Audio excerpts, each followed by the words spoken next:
Des véhicules en file indienne avançant à pas de tortue sur les boulevards, ponts et autres artères. C'est l'embouteillage, un train-train quotidien en Abidjan, difficilement vécu par les automobilistes. Avec la climatisation, on paie au moins 2 litres de plus.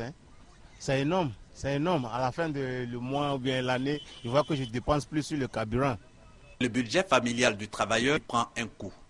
Le rendement professionnel également, les embouteillages occasionnant de grands retards au service. La situation est donc loin de favoriser la relance économique.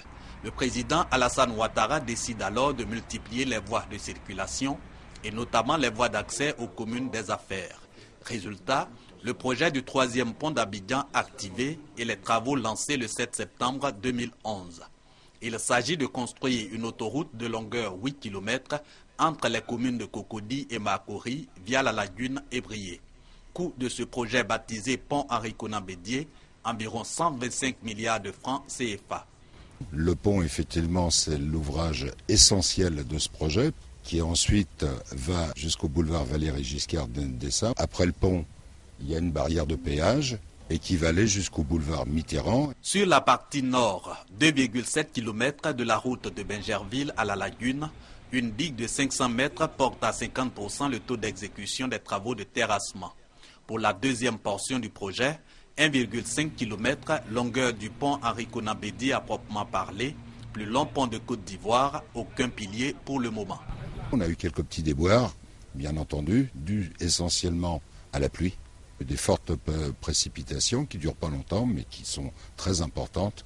Et les premiers piliers, on devrait commencer à voir quelque chose sortir de l'eau aux alentours de avril-mai. Dans la partie sud du projet d'autoroute Cocody-Makori, les terrassements avancent bien de l'Institut national de la jeunesse et des sports à l'amorce du boulevard Valéry Giscard d'Estaing à Makori. Mais ce n'est pas encore le début de la construction de l'échangeur à 3 niveaux, plus haut échangeur d'Afrique de l'Ouest d'un coût de 25 milliards de francs CFA. Les travaux de cette 4e partie sont à leur stade préliminaire, déplacement de réseau, sécurisation de sites, mise en place de nouveaux plans de circulation. Nous sommes convaincus qu'à la fin du mois de janvier, tous les réseaux seront déplacés et nous pourrons véritablement démarrer la phase exécution avec le béton. Le boulevard Valéry Giscard d'Estaing ne sera pas fermé à la circulation. Mais nous allons passer de 2 fois 3 voies actuelles à des voies de 2 fois 2 voies. Par ailleurs, il y a des voies alternatives qui sont la voie Lumière, le boulevard du Gabon et le boulevard du Cameroun. 24 mois, soit de janvier 2013 à décembre 2014, le temps encore disponible pour la construction de l'autoroute Cocody-Makori. Ce délai peut-il être tenu? Le concessionnaire répond oui. Son argument, tous les accords de financement signés. L'argent, les 150 milliards de francs CFA pour le financement de l'ensemble des travaux sont donc disponibles. Reste que les opérations soient exécutées avec rigueur et célérité.